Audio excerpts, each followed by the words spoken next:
तो लोकसभा के चुनावों की रणभेरी पूरी तरह से सियासी फिजाओं में गुंजायमान है। बात में अगर कांगड़ा संसदीय क्षेत्र की करूं तो यहां पर कांग्रेस ने लंबी जद्दोजहद के बाद जो है एक हैवीवेट कैंडिडेट को जो है वो उतार दिया है। कोई और नहीं बल्कि पूर्व में केंद्रीय मंत्री रह चुके आनंद शर्मा जी यहां से जो है वो कांग्रेस के प्रत्याशी। और खास बात यह है कि हमारे साथ बातचीत के लिए भी मौजूद है। सर बहुत स्वागत है न्यूज़ 18 पर आपका। क्योंकि मैं कह रहा था सर कि कांगड़ा संसदीय क्षेत्र, और आप भी कह रहे थे कि बहुत बड़ा व्यापक है ये, कैसे देखते हैं इस कांगड़ा संसदीय क्षेत्र के लिए और क्या सोच लेकर? देखिए, अगर हिमाचल एक सीमावर्ती राज्य है जी, और हिमाचल का सबसे बड़ा ज़िला कांगड़ा है।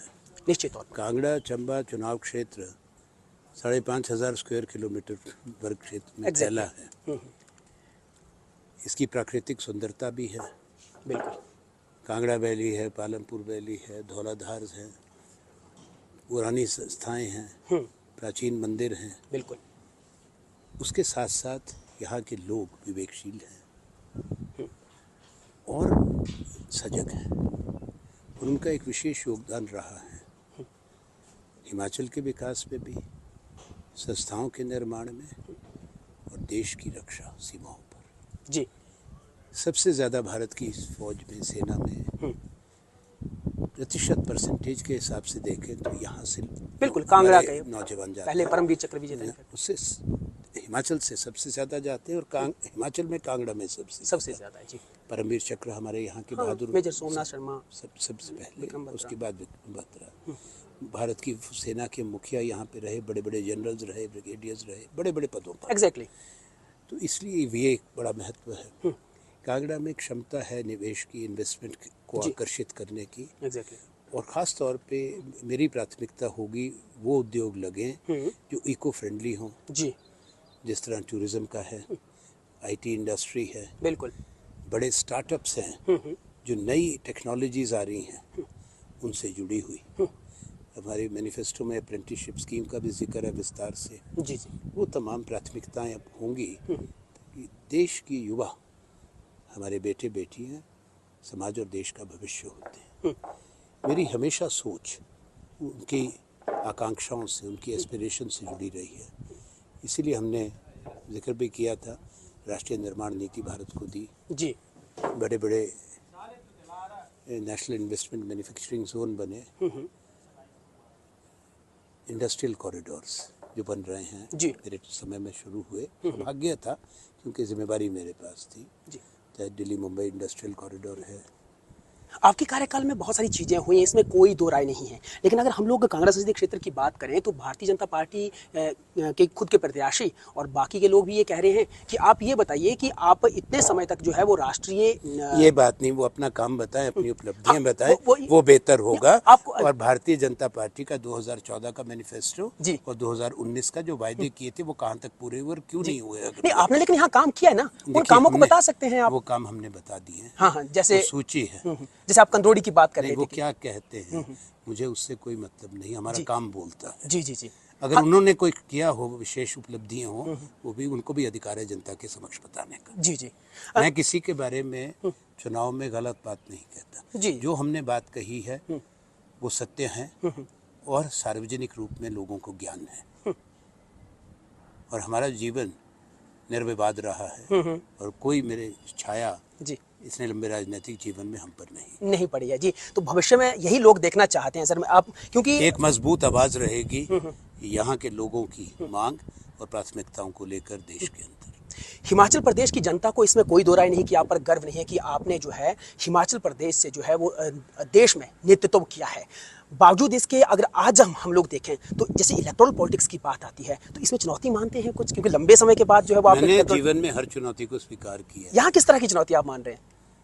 क्योंकि लंबे समय के बाद हर चुनाव होता है, पर मैं एक बात, मुझे पूरा विश्वास है मेरे काम को, मेरे जीवन को देखते हुए जो हमने नीतियाँ बनाई, संस्थाएं बनाई, प्रतिबद्धता दिखाई और एक साफ मन से, ईमानदारी से काम किया, यहाँ के लोग, खास तौर पे युवा पीढ़ी उसको पसंद भी करेगी और मुझे अपना प्यार और समर्थन। कांगड़ा संसदीय क्षेत्र का अगर हम लोग देखें, अगर बात हम लोग कांगड़ा के किले की करें तो ये एक तरह से अभेद्य हो चुका है। 1.5 दशक से भारतीय जनता, नहीं मानता, 1.5 दशक से भारतीय जनता पार्टी, तो कैसे? ये नहीं भूलना चाहिए कि मैं शांता कुमार जी का आदर करता हूँ और बहुत बड़े नेता हैं, और यहाँ से शांता जी भी कई बार हार चुके हैं। हाँ नहीं तो इसलिए कोई किला अभेद नहीं होता, क्योंकि 1.5 दशक से है ना कोई उसके नहीं। और मार्जिन अगर देखें पूरे हिंदुस्तान तो में पिछली बार मार्जिन पूरे देश में इसी तरह से गया था, एक उन्माद था, एक हवा थी पुलवामा बालाकोट के बाद। जी। इस बार कोई हवा नहीं है। आकांक्षी जिला है चंबा, देखिए माइलेज लेती है भारतीय जनता पार्टी, कहती है कि हमने आकांक्षी जिला भी बनाया और उसको डेवलप भी किया। क्या आपको लगता है कि वाकई में वो डेवलपमेंट वहां पर हुई होगी? और अगर कांगड़ा नहीं हुई जिला तो फिर और कांगड़ा ये पूरा क्षेत्र, इसका विलय हिमाचल में और विशाल हिमाचल में जब बना तो भारतीय जनता पार्टी का उसमें क्या हाँ योगदान नहीं था? निश्चित रूप उस ये वक्त तो बने भी कांग्रेस नहीं कांग्रेस थे। रेगुलर उस और वक्त यहाँ जीत जो रही बड़ी थी। संस्थाएं बनाई हैं उसमें भारतीय जनता पार्टी का क्या योगदान है जो मैंने आपको गिनाई? जी तो माफ कीजिए, बातें करना, दावे करना और सही काम करना, इसमें एक बहुत बड़ा अंतर है। शर्मा जी, आज भी अगर यहाँ देखें कांगड़ा संसदीय क्षेत्र की मैं बात करूं, बहुत सारे ट्राइबल एरियाज हैं चंबा में भी और इनफैक्ट कांगड़ा में भी, बड़ा भंगाल जैसे भी बड़े दुर्गम मुझे क्षेत्र मालूम। हैं, बड़े दुर्गम क्षेत्र हैं यहाँ पर। रोटी कपड़ा मकान के लिए आज भी लोग जूझ रहे हैं। बात कुछ और ही होती है, राष्ट्रीय मुद्दों की हम लोग यहाँ पर आकर बात जब करते हैं हमने जनता को, स्थानीय में तो बात की है, तो बेरोजगारी राष्ट्रीय मुद्दा है, पर क्या जी। कांगड़ा और चंबा हाँ, निश्चित तौर पे है। उससे नहीं है? अगर गरीबी का बात है, इनइक्वालिटी और असमानता का है, तो क्या वो यहाँ के मुद्दे नहीं है? यहाँ के जिन इलाकों की आप बात करते हैं जी जी वो प्रभावित नहीं है नहीं उससे? होते हैं, निश्चित तौर पर अगर वो होते हैं। हैं तो उसका जिक्र नहीं होगा। अगर अग्निवीर की हम बात करते हैं, कर्मचारियों के लिए ओल्ड पेंशन की बात करते हैं, तो ये कांगड़ा से क्यों नहीं संबंध रखते? मुझे बताए कोई। पैराशूटिंग होने की बात कर रहे हैं। मुझे अजीब बात लगती है, ये वो लोग कह रहे हैं जिनके नेता, हमको कोई आपत्ति नहीं क्योंकि देश का संविधान आपको अधिकार देता है। माननीय प्रधानमंत्री नरेंद्र मोदी जी गुजरात के रहने वाले हैं जी बनारस गुजरात में कब से हुआ? ये वो लोग कहते हैं, उनको शर्म नहीं आती? कभी अपने गिरेबान में तो झांक के देख लें। हमने कांग्रेस ने कभी ये नहीं कहा कि नरेंद्र मोदी जी, उनका अधिकार है। क्या हेमा मालिनी मथुरा में पैदा हुई थी? जी क्या स्मृति ईरानी अमेठी की रहने वाली हैं? सूची हमारे पास बहुत लंबी है, हमने कभी ये बातें नहीं उठाई। ये लोग समझते हैं सब कुछ। घोषणा पत्र को लेकर बड़ी चर्चा चल रही है। कांग्रेस का जो घोषणा पत्र है, कह रहे हैं जो आर्थिक और सामाजिक आधार पर जो जातिगत जनगणना की वो बात की जा रही है, उसको लेकर सर आप क्या कहेंगे? क्योंकि लगातार उस पर एक तरह से कटाक्ष हो रहा है। देखिए, वो है, कुछ वर्गों की ये मांग है, कुछ राज्यों में ये मांग है। बिहार ने तो कर भी दिया, नीतीश कुमार जी मुख्यमंत्री थे। हाँ, उस वक्त उन्होंने नहीं, उस वक्त तो वो कराए तो उन्होंने ना शुरू देश में। जी जी और वो आज उधर चले गए भारतीय जनता पार्टी में। अब पहले भी गणना होती है, क्योंकि देखिए जातियाँ जो हैं वो पहले सिर्फ अनुसूचित जाति के लिए और जनजातियों के लिए होता था। जी जी ओबीसी के लिए बाद में शुरू हुआ जब वो मंडल कमीशन की रिपोर्ट लागू हुई। पर हर राज्य में वही एक अगर जाति फॉरवर्ड है, हरियाणा में या हिमाचल में, वही राजस्थान में जाके बैकवर्ड हो जाती है, मध्य प्रदेश में फिर बदल जाती है। तो इसीलिए राज्यों पे वो एन्यूमरेशन होता है राज्य के आधार पे। तो उसमें इतना तो हिस्सेदारी है, सबको दी गई है। और अगर ये भी तय करना है कि किसी का 1% आगे बढ़ा या किसी का 1 कम हुआ, वो उसके मापदंड होते हैं और पैमाना होता है आर्थिक और सामाजिक। मुस्लिम तुष्टिकरण की वो बात कर रहे हैं कि मुस्लिम नहीं, ये तो देखिए इनके पास मुद्दा नहीं है।